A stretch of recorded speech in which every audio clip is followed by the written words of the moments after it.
আমার মায়ার নবী রহমাতুল লিল আলামিন একদিন নবীর সাহাবী আবু বকরকে নিয়া আমার নবী রাস্তার কিনারায় দাঁড়াইয়া আছে, আর এক ইহুদির বাচ্চা যাইয়া আমার নবীর অকট্য ভাষায় বকাবাদ্য করতে শুরু করলেন।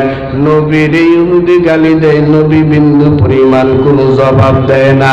ইহুদি বকা দিতেছে, আবু বকর ডাক দিয়া কয়, পয়গম্বর, ইহুদি আপনারে বকা দেয়, আপনারে গালি দেয়, আপনি বিন্দু পরিমাণ কথা বলেন না। ও পয়গম্বর, ইহুদি আপনারে গালি দেয়, আপনি মুস্কি মুস্কি ভাবে হাসতেছেন, কারণটা কি? নবী আমার আবু বকরকে চুপ করাইয়া দিলেন। এরে আবু বকর চুপ হয়ে যাও, ইহুদি আমারে গালি দেখ, আমারে বকা দেখ না কেন, তুমি বিন্দু পরিমাণ কথা বলবা না। আবু বকর চুপ করে দাঁড়াইয়া আছে, কিন্তু ইহুদির বাচ্চা আমার নবীর এমন ভাবে অকট্য ভাষায় বকাবাদ্য করতেছে। ওরে কত আর ধৈর্য ধরে চুপ থাকা যায়? আবু বকরের দরদের ভাত ভেঙে গেলেন। আবু বকর দিলের তারটা খুলিয়া আর সহ্য করতে পারে না, ইহুদের গালির জবাব দেওয়া পাল্টা শুরু করিয়া দেয়। আবু বকর যখন ইহুদের পাল্টা গালির জবাব দিতে শুরু করলেন, এতক্ষণ আমার নবীর চেহারাটা ছিল মুস্কি মুস্কি হাসি হাসি ভাব। যখনই আবু বকর গালির জবাব দিতে গেলেন, সাথে সাথে নবীর চেহারাটা বিবর্ণ হয়ে গেল, বেজার হয়ে গেল। আবু বকর ডাক দিয়া কয়, পয়গম্বর, আমি আপনার পক্ষ দিয়া ইহুদির গালির জবাব দিলাম। ও নবী আমার, আপনি খুশি হওয়ার কথা, আপনি বেজার হইলেন কেন? নবী আমার ডাক দিয়া কয়, রে আবু বকর, তুমি যখন গালি দেওয়ার দায়িত্বটা হাতে নিয়েছো, আমার মনটা বেজার হয়েছে কেন জানোনি? রে আবু বকর, শুনিয়া নাও, ইহুদির বাচ্চা যখন আমি নবীর অকট্য ভাষায় গালি দেয়, আসমান থেকে আল্লাহ পাক রহমতের ফেরেশতা পাঠাইয়া গালির জবাব দেয়। ওরে আবু বকর, তুমি যখন গালি দেওয়ার দায়িত্বটা হাতের মধ্যে নিয়েছ, আমার মাওলা পাকের রহমতের ফেরেশতা চলে গেছে, মনটা বেজার। আলহামদুলিল্লাহ,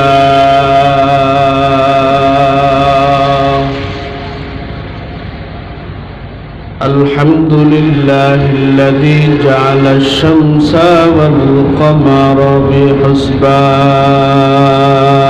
بحسبان والنجم والشجر يسجدان وفضل زمانا على زمان،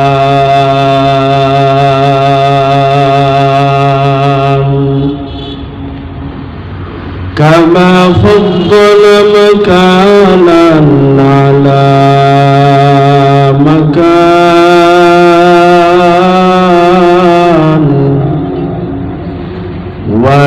وإنسانا على إنسان،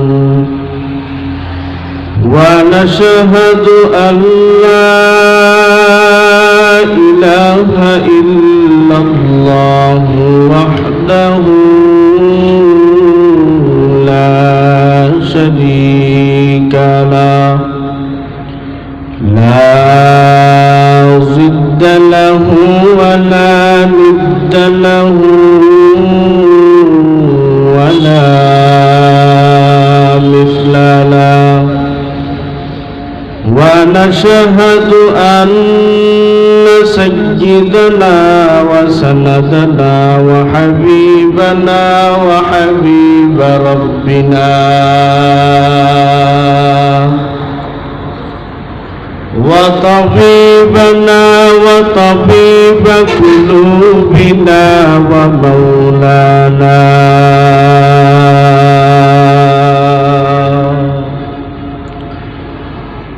ومولانا محمدا عبده ورسوله صلى الله تعالى عليه وعلى آله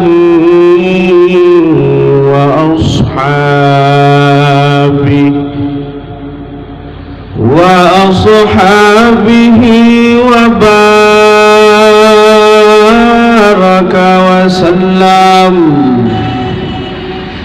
وبارك وسلم تسليما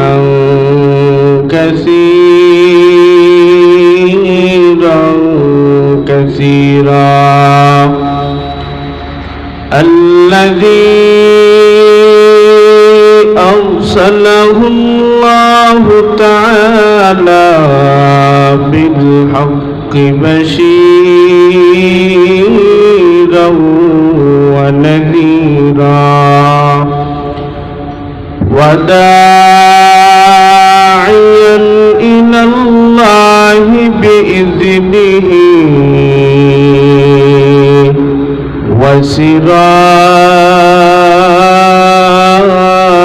وسراجا منيرا أما بعد فأعوذ بالله من الشيطان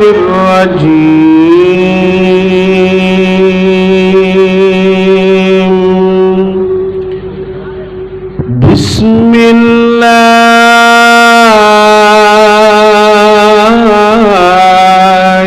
الرحمن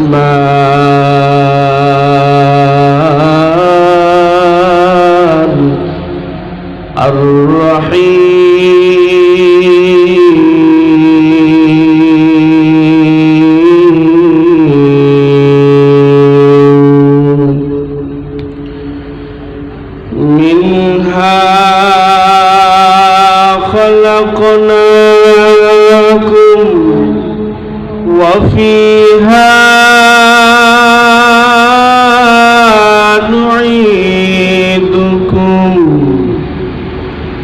ومنها نخرجكم تارة أخرى وقال النبي صلى الله عليه وآله وسلم الدنيا سجن المؤمن وجنة الكافر أو كما قال عليه الصلاة والسلام صدق الله المولانا العظيم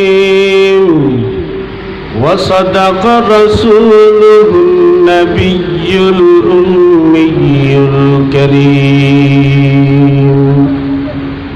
ونحن على ذلك من الشاهدين والشاكرين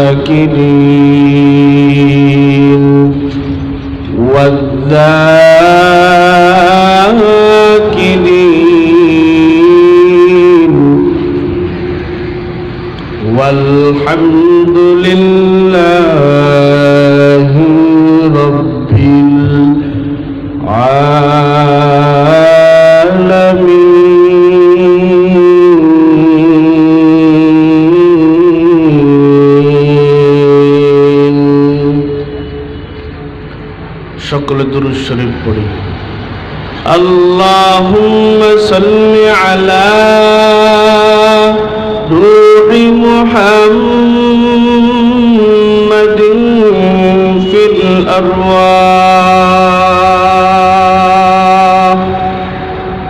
وصل على جسد محمد في الأجساد وصل على قلب محمد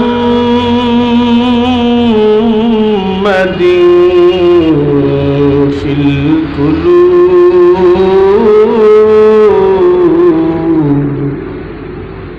وصل على قبر محمد في القبور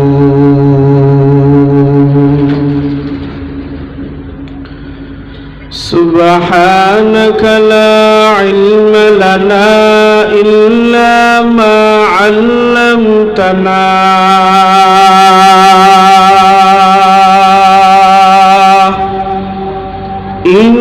إنك أنت العليم الحكيم رب اشرح لي صدري ويسر لي أمري واحلل عقدة من لساني رب يسر ولا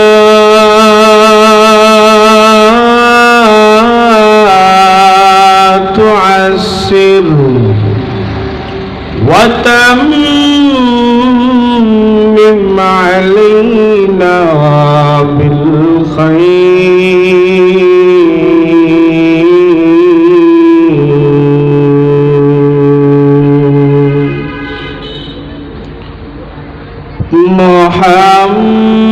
محمد يا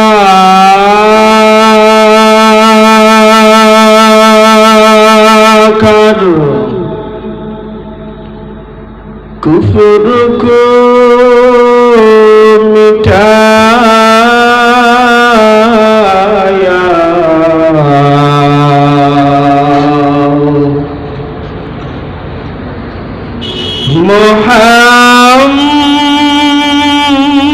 मोहम्मद ने आकर कुफ्र को मिटाया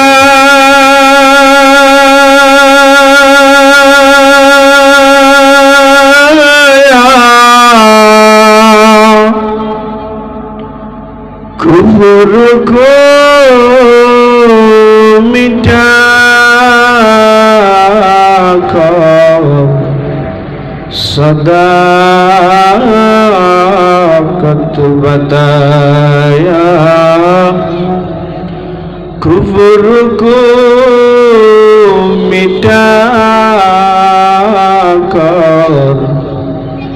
सदाकत बताया ला इलाहा इल्लल्लाह ला इलाहा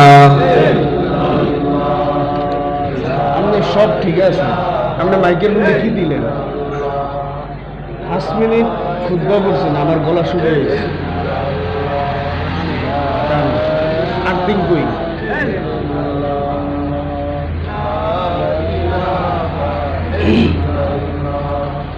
লা ইলাহা গলা বয়ে গেছে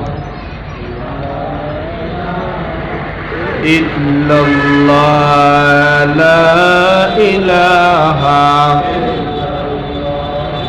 লা ইলাহা ইল্লাল্লাহ লা ইলাহা লা ইলাহা লা ইলাহা ইল্লাল্লাহ লা ইলাহা ইল্লাল্লাহ লা ইলাহা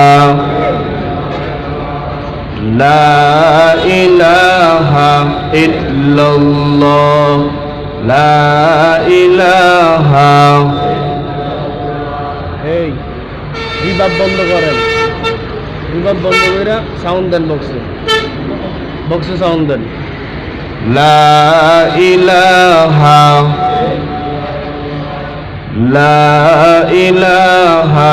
ইল্লাল্লাহ, দেন সাউন্ড দেন। ইল্লাল্লাহ, লা ইলাহা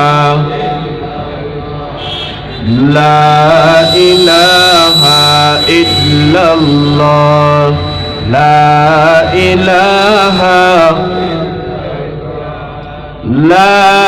ইলাহা ইল্লাল্লাহ, লা ইলাহা ইল্লাল্লাহ,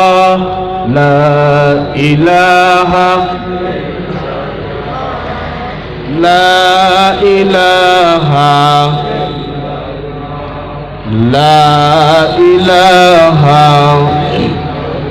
মাইকগুলোতে সাউন্ড দেন, মাইক দেন নাই। ইল্লাল্লাহ, লা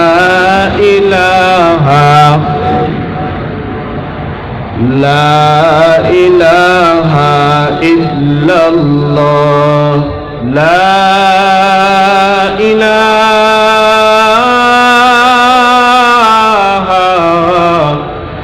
ইল্লাল্লাহু মুহাম্মাদুর রাসূলুল্লাহ সাল্লাল্লাহু আলাইহি ওয়াসাল্লাম। পৃথিবীতে যত ক্ষমতার গরম, টাকার গরম, বাড়ির গরম, গাড়ির গরম, অহংকার, আল্লাহ তিনটা সিগন্যাল বান্দাদেরকে দুনিয়াতে দিলেন। জীবনের শুরু থেকে সিগন্যাল কি দিয়ে আল্লাহ মানুষকে বানাইলেন, শেষ পর্যন্ত একই আয়াত দিয়া মানুষকে দাফন করা হয়। মিনহা খালাকনাকুম ওয়া ফিহা নুঈদুকুম ওয়া মিনহা নুখরিজুকুম তারাতান উখরা। তিনটা আয়াত চিনা চিনা লাগে? কোন জায়গায় পড়ে বাবারা? বলেন বলেন, কোন জায়গায়? কবর দেওয়ার সময়, জীবনের শেষ বিদায় যখন আপনারে আমারে দিবে, তখন এই তিনটা সিগন্যাল করা হবে। মিনহা খালাকনাকুম আই মিনহা তুরাব। আল্লাহ বলেন, দুনিয়ার বনি আদম, দুনিয়ার মধ্যে আমি আল্লাহ তোমাদেরকে সৃষ্টি করলাম, শুনিয়া নাও। এত বাহাদুরি দেখাইবা না, ক্ষমতার গরম দেখাইবা না, টাকার গরম দেখাইবা না, বাহুবলের শক্তির গরম দেখাইবা না।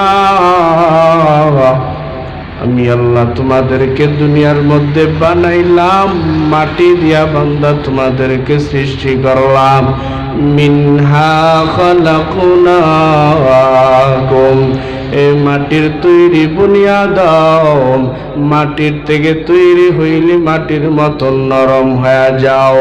দুনিয়ার মধ্যে গরম ভাব অন্তরের মধ্যে জমা করবা না। মাটি যেই রকম নরম, ওই রকম নরম তোমার আদর্শটা বানাও।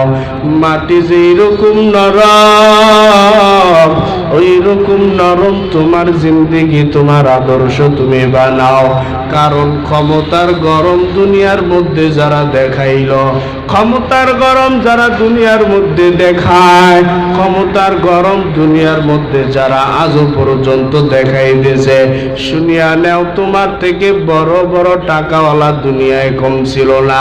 তোমার থেকে ক্ষমতার গরম, টাকার গরম, কাজ কারুনের তো টাকা কম ছিল না, তোমার থেকে ক্ষমতার বাহাদুরি ফেরাউন দুনিয়ার জমিনে কম করে নাই, তোমার মতন ক্ষমতা নমরুদ দুনিয়ার জমিনে কম করে নাই।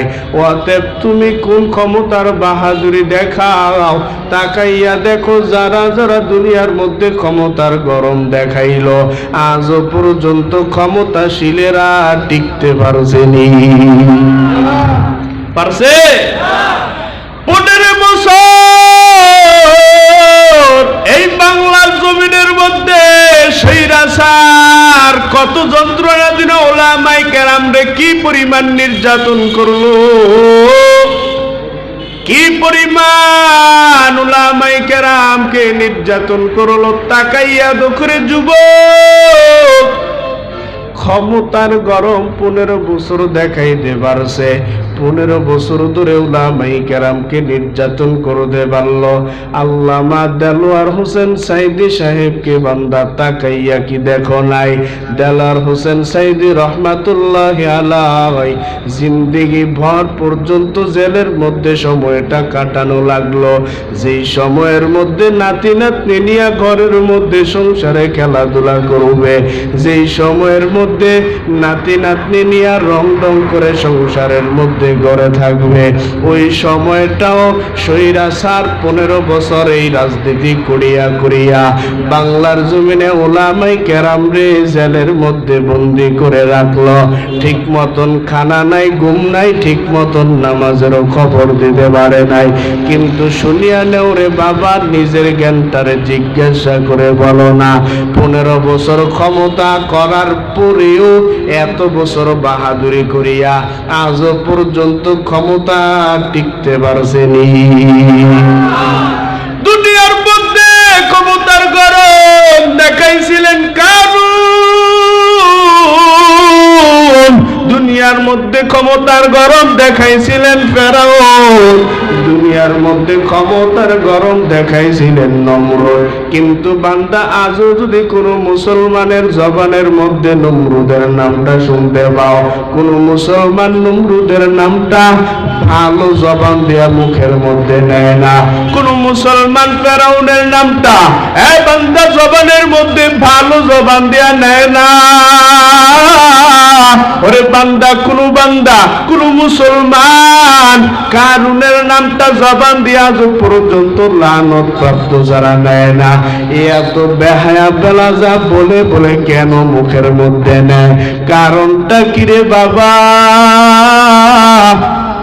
শুধুমাত্র একটা কারণ, নমরুদ আমার মাওলার সাথে দুনিয়াতে গাদ্দারি করলো, কারণ আমার মাওলার সাথে দুনিয়াতে গাদ্দারি করলো। এই জন্য আমার আল্লাহ এতটাই যে নিকৃষ্ট দুনিয়ার মধ্যে বানাই দিল। আল্লাহ বলে, মাটির মানুষ মাটির মতো নরম হয়ে চলো, গরম ভাব অন্তরে জমা করবা না। যারা যারা গরম ভাব দেখাইবা, একটা বান্দাও দুনিয়ার মধ্যে সারবাইবা না। ক্ষমতা দেখাইলে, টাকার বাহাদুরি দেখাইলে সার পাওয়া সম্ভব? আরে বিজয়পুরের মুসলমান, দিলের কানটা লাগাইয়া শুনো, কোন বান্দা যদি বিজয়পুরের একজন বড় লোক, কোটি কোটি টাকার মালিক, আইসা যদি ডাক দিয়া কয়, বিজয়পুরবাসী দিলের কানটা লাগাইয়া শুনিয়া নেও, কোন বড় লোক যদি আইসা ডাক দিয়া কয়, আমি একটা সুসংবাদ আপনাদের বিজয়পুরবাসীর জন্য নিয়ে আসলাম, বলে সুসংবাদরা কি? বলে সুসংবাদরা হলো এই, আপনারা জানেন আমার টাকা পয়সা বাড়ি গাড়ির অভাব নাই, কিন্তু আমি একটা প্রতিজ্ঞা করলাম, আমার কথা মতন যদি কারো সংসারের মধ্যে নতুন সন্তান জন্মগ্রহণ করে, নতুন মেহমান যদি কারো ঘরের মধ্যে জন্ম নেয়, আমার কথা হলো আমি তারে 1,00,000 টাকা পুরস্কার দেব। 1,00,000 টাকা প্রত্যেকের ঘরের মধ্যে আমি যাইয়া জানাইয়া দেব। যাদের ঘরের মধ্যে নতুন মেহমান আসবে, নতুন সন্তান জন্মগ্রহণ করবে, তাদেরকে আমি শর্ত দিয়ে 1,00,000 টাকা দেব। বলে এই জন্য 1,00,000 টাকা দেব, এই জন্য বলে আমার দেওয়া নামটা তোমার সন্তানের নাম রাখবা।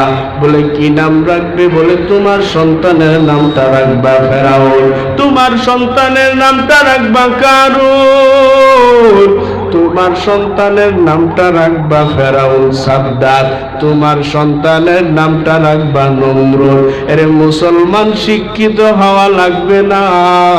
কোন বান্দা বিজয়পুরবাসী যদি আইসা 1,00,000 টাকার জন্য বলা হয় সন্তানের নামটা ফেরাউন রাখার জন্য, শিক্ষিত হওয়া লাগবে না, নিজের বিবেক দিয়েই জবাব দাও। 1,00,000 টাকার জন্য কোনো বাবা সন্তানের নাম ফেরাউন রাখবেনি। কেন রাখবে না? 1,00,000 টাকা তো অনেক কিছু, রাখবে না কেন? ক্ষমতার গরব দেখাইছিলেন ফেরাউন, আল্লাহর সাথে গাদ্দারি করেছেন ফেরাউন, আল্লাহর সাথে গাদ্দারি করেছেন নমরুদ।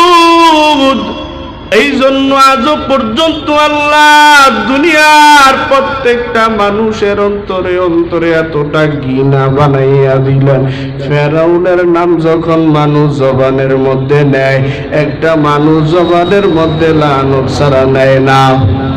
কারুনের নামটা যখন জবানের মধ্যে নেয়, একটা মানুষ কারুনের নামটা লানত প্রাপ্ত ছাড়া নেয় না। নমরুদের নামটা যখন জবানের মধ্যে নেয়, একটা মানুষ নমরুদের নামটা লানত ছাড়া মুখের মধ্যে নিতে চায় না। শুধুমাত্র কারণটা কিরে বাবা? বলে নমরুদ ফেরাউন কারুন আমার মাওলার সাথে দুনিয়াতে থাইকা থাইকা গরম ভাব দেখাইলো, টাকার গরম দেখাইলো। শুনিয়া নেও রে মুসলমান, এই জন্য তো আপনাদেরকেও বলিয়া যায়, আল্লাহ কোরআনের মধ্যে জানাইয়া দিলেন মিনহা খালাকনাকুম, এ মাটির মানুষ, মাটির মতো নরম হয়ে চলো, গরম ভাব অন্তরের মধ্যে জমা করবা না। কেউ টাকার গরম দেখাইবা না, বাহুবলের শক্তির গরম দেখাইবা না।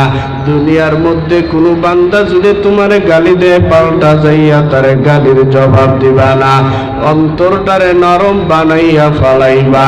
কারণ বান্দা তোমারে যদি কেউ গালি দেয়, বান্দা পাল্টা যাইয়া তুমি তারে গালির জবাব দিবা না।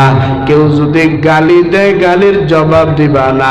গালির জবাব না দেওয়া হলো আমার মদিনার নবীর সুন্নাত।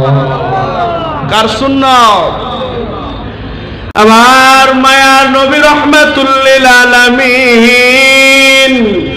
একদিন নবীর সাহাবী আবু বকরকে নিয়া আমার নবী রাস্তার কিনারায় দাঁড়াইয়া আছে, আর এক ইহুদির বাচ্চা যাইয়া আমার নবীর অকট্য ভাষায় বকাবাদ্য করতে শুরু করলেন।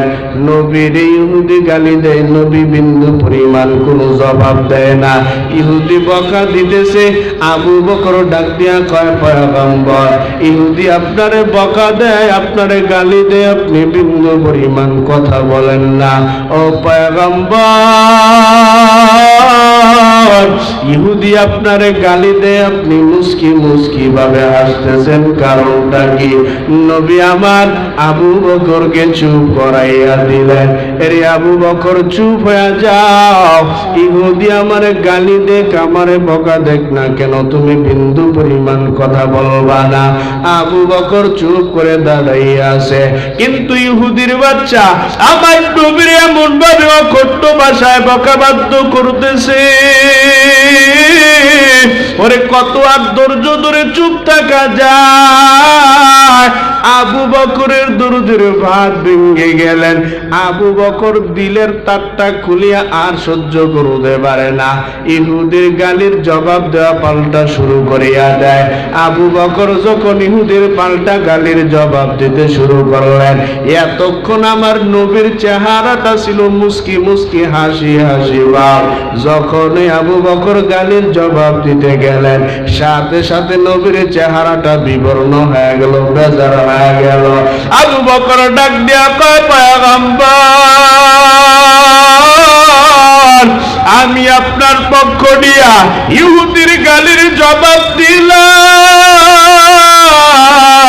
ও নবী আমার, আপনি খুশি হওয়ার কথা, আপনি বেজার হইলেন কেন?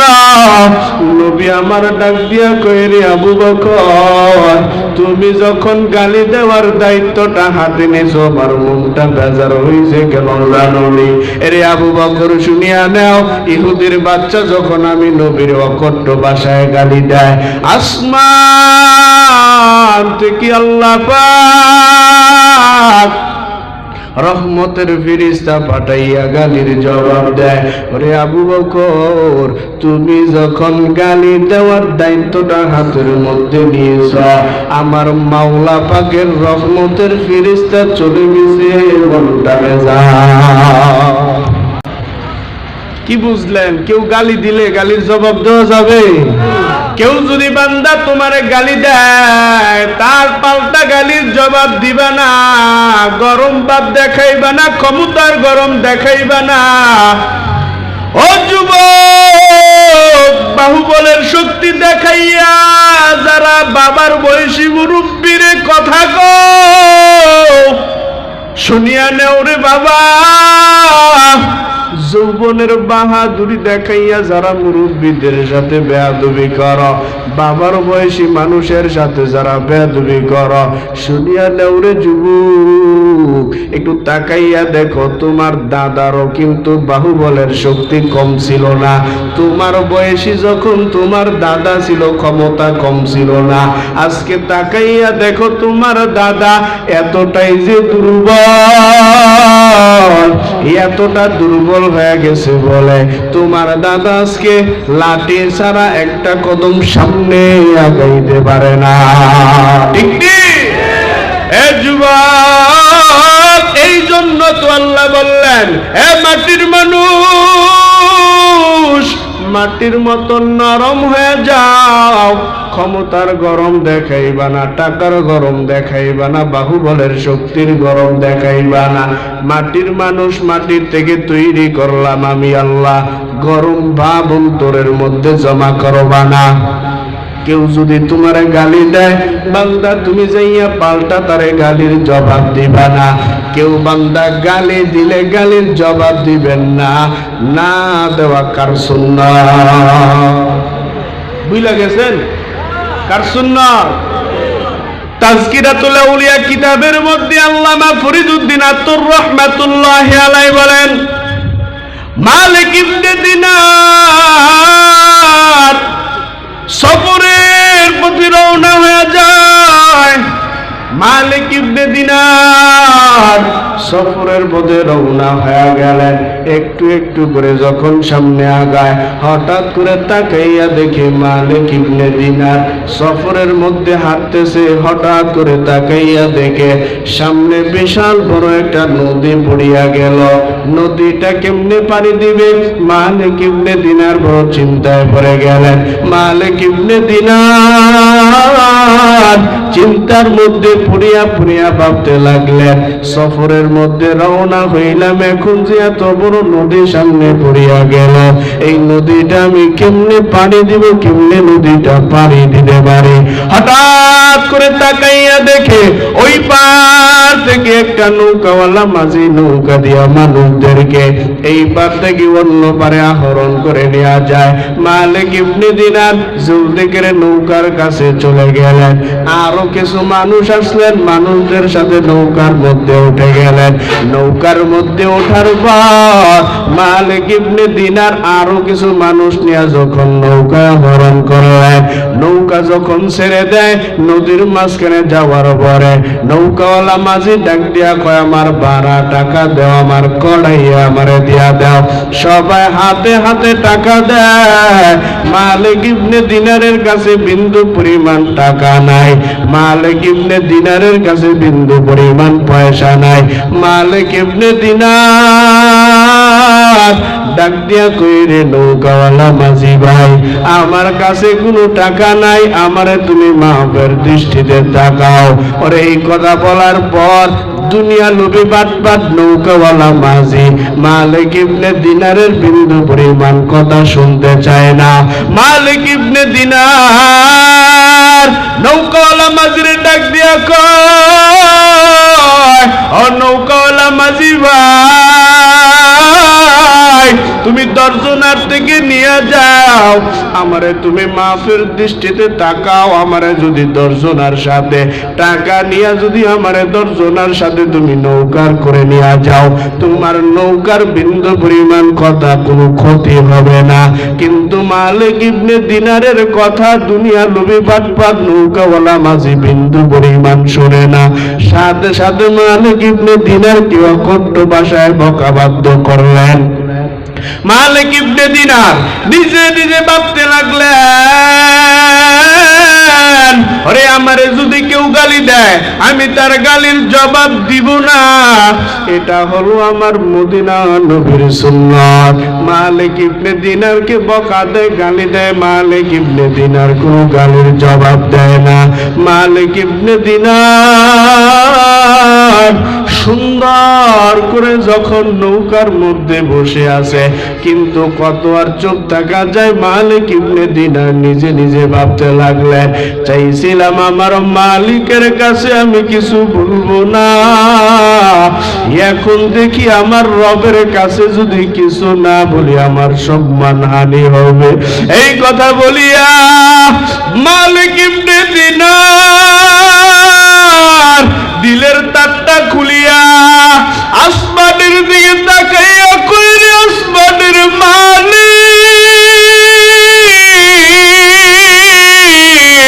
আমি তোমার গোলাম মালিক, আমার ইজ্জতটা যেন নষ্ট না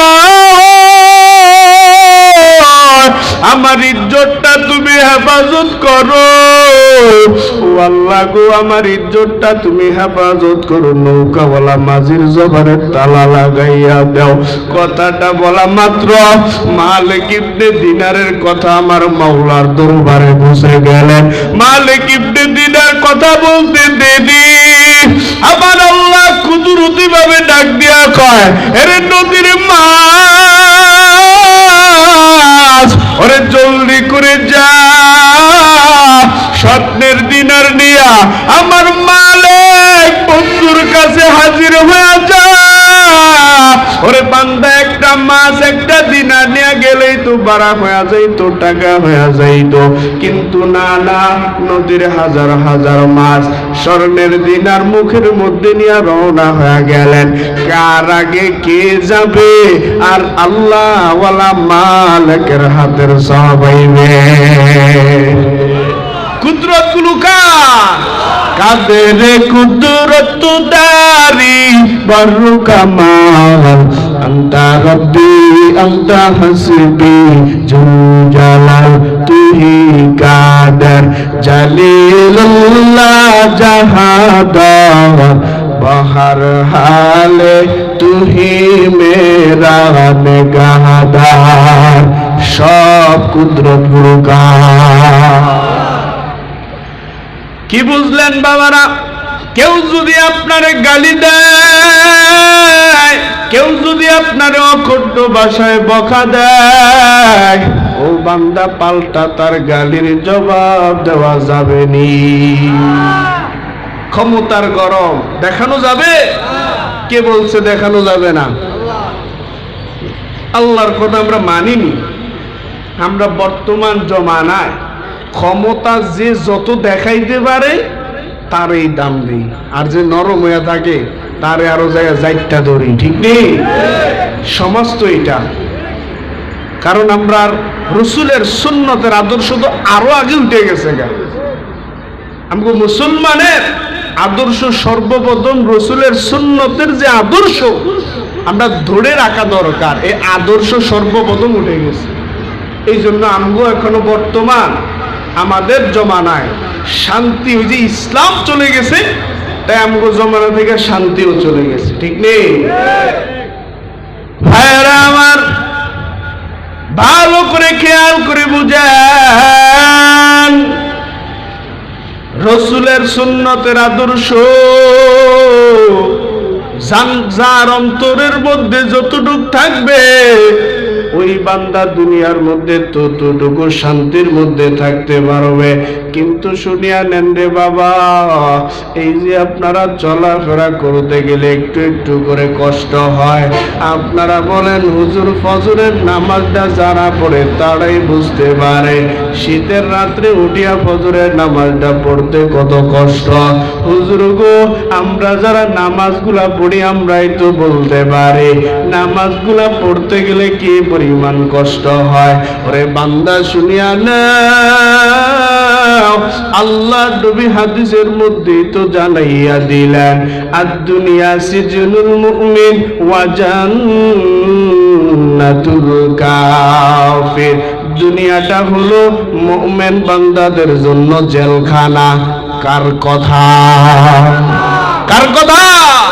নবী বলেন সিজনুল মুমিন, মুমিন বান্দাদের জন্য দুনিয়াটা হবে জেলখানা, আর বেঈমান নাফরমান যারা কাফের আছে তাদের জন্য দুনিয়াটা হবে জান্নাতের বালাখানার জায়গা। এই জন্য বান্দারা শুনিয়া নেন, সিজনুল মুমিন ওয়া জান্নাতুল কাফির।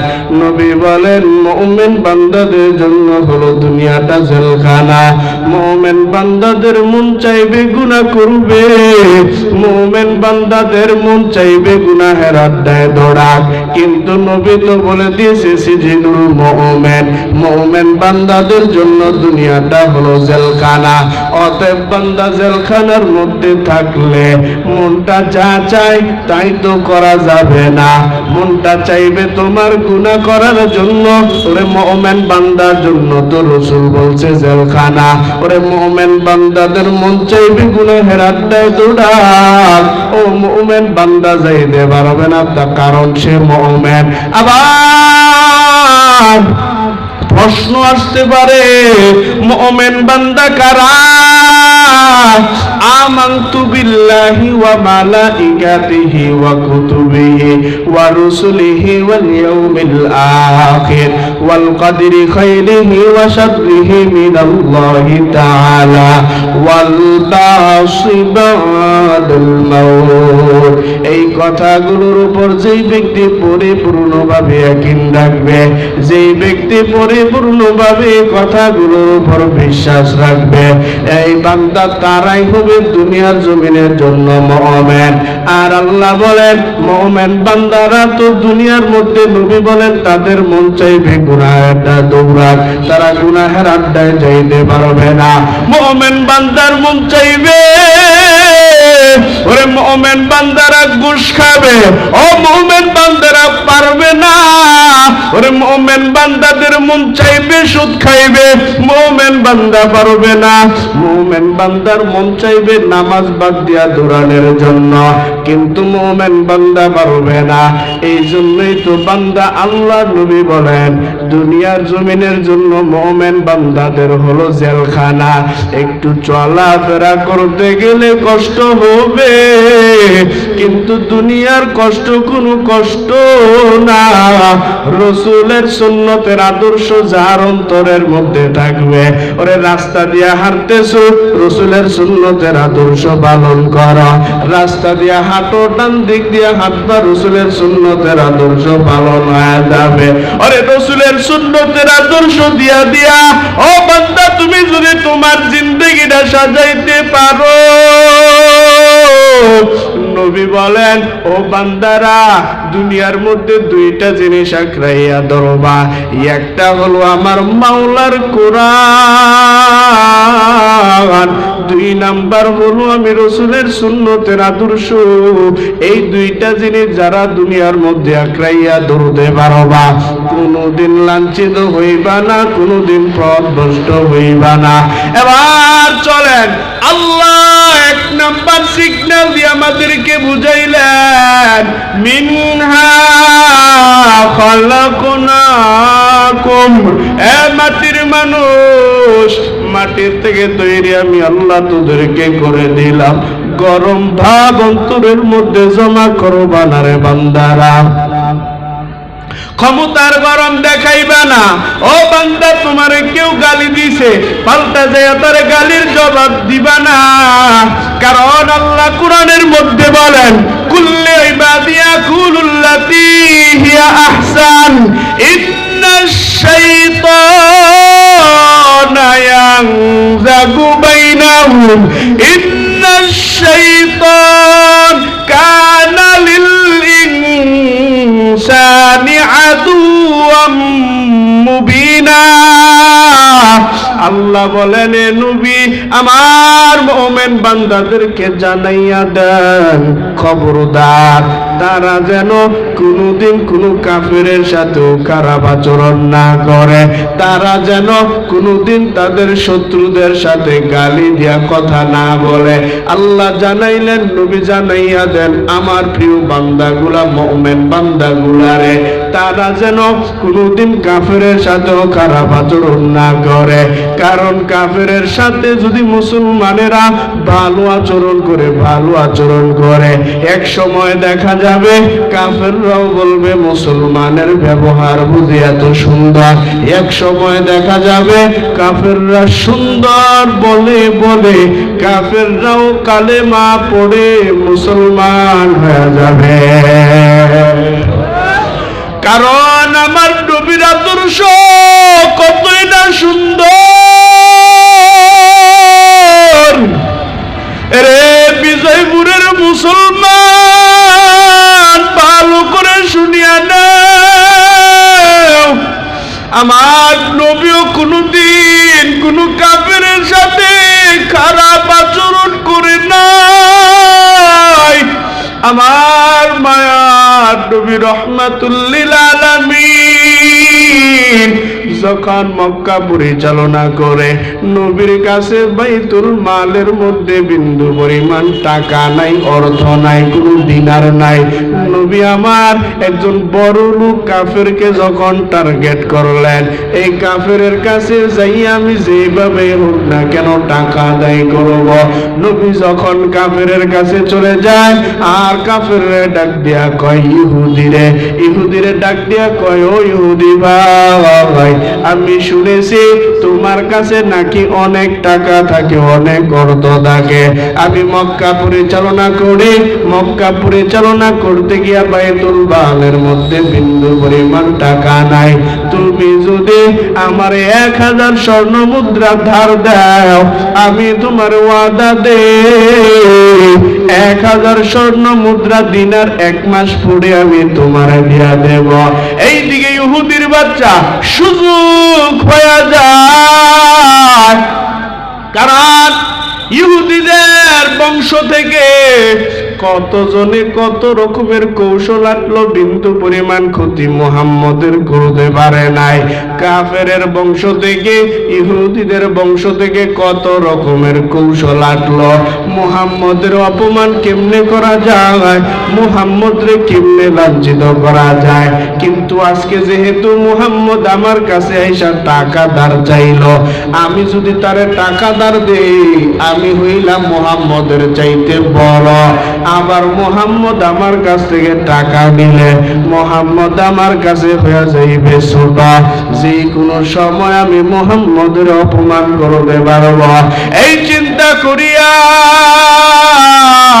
ইহুদি যখন আমার নবীরে টাকা ধার দিয়া দেয়, নবী আমার টাকা ধার নিয়ে যখন চলিয়া গেলেন, ইহুদি চিন্তা করতেছে যে কোন সময় মুহাম্মদের আমি অপমান করতে পারব। একটু একটু করে 1 দিন 2 দিন 3 দিন 4 দিন চলে যায়, হঠাৎ করে নবীর কানে আওয়াজ, আমার নবীর একজন আনসারী সাহাবী দুনিয়া থেকে বিদায় হয়ে গেলেন। নবীর মনটা খারাপ হয়ে গেলেন। একজন সাহায্যকারী আনসারী সাহাবী দুনিয়ার থেকে বিদায় হয়ে গেল। আমার নবী যখন আনসারী সাহাবীর জানাজা পড়ার জন্য রওনা হয়ে গেলেন, নবী যখন রাস্তা দিয়া যায়, দূর থেকে ইহুদির বাচ্চা তাকাইয়া তাকাইয়া দেখতে আসে যে কোনো সময় মুহাম্মদের লাঞ্ছিত করার সুযোগ পায় কিনা।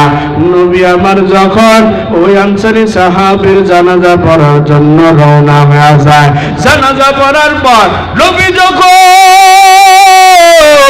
কিছু সাহাবাই কেরামকে সাথের মধ্যে নিয়া রাস্তা দিয়া হেঁটে হেঁটে নবী যখন আসতেছে, দূর থেকে ইহুদির বাচ্চা টার্গেট রাখলেন এই রাস্তা দিয়েই তো মুহাম্মদ আসবে। তাকাইয়া দেখে অনেক সাহাবাই কেরামকে সাথে নিয়ে নবী রাস্তা দিয়ে আসতেছে। এমন সময় ইহুদি নিজে নিজে ভাবতে লাগলেন এখনই তো সময়, এতগুলা সাহাবীর সামনে যদি যাইয়া মুহাম্মদের আমি টাকা চাইয়া লাঞ্ছিত করি, এতগুলা সাহাবীর সামনে মুহাম্মদ অপমানিত হইবে, এখনই তো সুযোগ। ইহুদি জলদি করে যখন নবীর সামনে যাইয়া দাঁড়াইয়া যায়, নবী আমার ডাক দিয়া কয়, এই ইহুদি ভাই, হঠাৎ তুমি আমার রাস্তা আটকাইয়া কেন দাঁড়াইছো? এই কথা বলার পর ইহুদির ব্যবসা ভালো না। নবী আমার সাহাবাই কেরামরে ডাক দিয়া কয়, সাহাবাই কেরাম তোমরা একটু দূরে চলিয়া যাও, আমি আমার ইহুদি ভাইয়ের সাথে একটু কথা বলবো, তোমরা একটু দূরে চলিয়া যাও। সাহাবাই কেরাম একটু দূরে চলে গেলেন। নবী যখন ইহুদির সাথে পরামর্শ করে কথা বলতেছে, আর ইহুদি ডাক দিয়া কইলে, মুহাম্মদ আমি তোমার যে টাকাগুলা ধার দিয়েছিলাম, আমার টাকা ধার গুলা আমার এখনই মিটাইয়া দাও, আমার 1000 স্বর্ণ মুদ্রা দিনার আমার এখন দিয়া দাও। নবী আমার ডাক দিয়া কয়, এই ইহুদি ভাই, আমি তো তোমার শর্ত দিয়েছিলাম 1 মাস পর্যন্ত তোমার ধারের টাকা আমি দিতে পারবো না, হঠাৎ করে তুমি আইসা আমার কাছে টাকা চাইতেছো, ঘটনা কি, ব্যাপারটা কি? ইহুদি ডাক দিয়া কই, রে মুহাম্মদ আমি কিছু জানি না, এখনই আমার ধারের টাকা তুমি আমারে মিটাইয়া দিবা, না হয় তোমার সাথে বিন্দু পরিমাণ ভালো আচরণ আমি করবো না। নবী আমার কেমন মায়ার নবী, নবীর আদর্শ কত সুন্দর, নবীর ব্যবহার কত সুন্দর। ইহুদি আমার নবীরে গালি দিয়া দিয়া কথা বলে, কিন্তু আমার নবীর আদর্শ অত সুন্দর, আমার নবীরে গালি দেয়, আর আমার নবী কোমল ভাষায় ইহুদিরে ভাই বলে বলে ডাক দেয়। সুবহানাল্লাহ, বাজ্যে গেল। ইহুদি আমার নবীর সাথে এমন কট্ট ভাষায় কথা কয়, ওরে আমার নবীর আদর্শ কতই না সুন্দর রে। কুমিল্লা বিজয়পুরের মুসলমান, একটু চিন্তা করে দেখো তোমার আমার আদর্শ কেমন। আমার নবীরে যখন টাকা ধার চায়, আমার নবী বলেন, ইহুদি ভাই তুমি যে আমারে 1000 স্বর্ণ মুদ্রা দিনার ধার দিয়েছ, এই টাকাটা আমি মক্কার ঘরের মধ্যে, যে মানুষের ঘরের মধ্যে অভাব অনটন লেগে আছে, আমি টাকাগুলা পাইতে দেরি, আর প্রত্যেকটা অসহায় বান্দার ঘরে যাইয়া দিতে দেরি করিলে, ওই ইহুদি ভাই আমার কাছে এখন টাকা নাই, যাও যাও আমি তোমার ওয়াদা দিলাম 1 মাস হওয়ার আগে আমি তোমার টাকাটা আমি ধার মিটাইয়া দিয়া দেব। এই কথা বলে যখন নবী আমার একটা কদম সামনে আগায়, ইহুদির বাচ্চা বেঈমান আমার নবীর জামা মুবারক ধরিয়া পিছন দিক দিয়ে জমিনের মধ্যে নবীরে পালাইয়া দেয়। নবী আমার জমিনের মধ্যে পড়িয়া সাথে সাথে চোখের পানি গুলা পালায়। আর ডাক দিয়া কইরে ইহুদি ভাই, আমি তো তোমার সাথে এমন কোন খারাপ আচরণ করি নাই। ও ইহুদি ভাই, আমি তোমার সাথে এমন কোন খারাপ আচরণ করি নাই যে তুমি আমারে ধাক্কা দিয়া জমিনের মধ্যে বানাইয়া দিবা। নবী আমার জমিন থেকে উঠিয়া জামাগুলা ঝাড়ে আর চোখের পানি ফালায়। ওই দিকে সাহাবায়ে কেরামকে তো নবী নিষেধ করে রাখছেন, তোমরা সামনে আসবা না। ইহুদির সাথে যা কথা বলার দরকার আমি একাই বলতে পারবো। একজন সাহাবীও সামনে আগায় না, কিন্তু এতগুলা সাহাবীর সাথে নবীর একজন প্রিয় সাহাবী দাঁড়ানো, যে সাহাবীর জবান চলার আগে হাতের তরবারি চলা শুরু হয়ে যায়। সব সাহাবায়ে কেরাম তাকাইয়া দেখে, ওমরও তাকাইয়া দেখে। সব সাহাবায়ে কেরাম সহ্য করতে পারলেও ওমর সহ্য করতে পারে না। ওমর নরম না গরম? ওমর জলদি করে আসিয়া ইহুদির একটা ধাক্কা দিয়া জমিনের মধ্যে পালায়।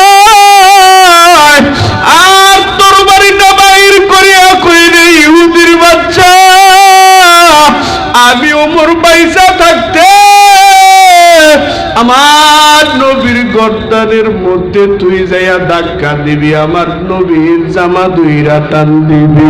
ওরে ইহুদির বাচ্চা, আমি ওমর বাইসা থাকতে আমার নবীর গায়ে একটা ফুলের টোকা দিবি, আমি ওমর সহ্য করতে পারবো না।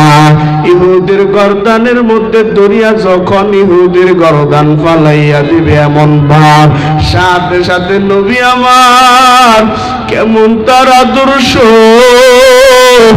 নবী আইসা উমরের ধাক্কাতে আর সরায় রে উমর, আমার ইহুদি ভাইয়ের গায়ে তুই কোনো আঘাত করবি না,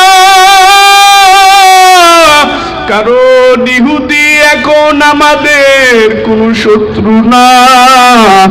এই ইহুদি ভাই আমারে টাকা দিয়ে সহযোগিতা করেছে, ইহুদির এখন মারবা না, ইহুদি আমাদের শত্রু না, বরঞ্চ ইহুদি আমি নবীর বড় মেহমান।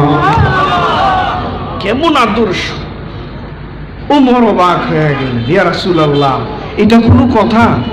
আপনার পক্ষ নিয়ে আমি আইসা এখন ইহুদিরে ধাক্কা দিয়ে জমিনে পালাইলাম, আপনি খুশি হওয়ার কথা, এই জায়গায় আপনি আমার ধমক দিতেছেন, জান আপনার লগে আর কোনো কথা নেই।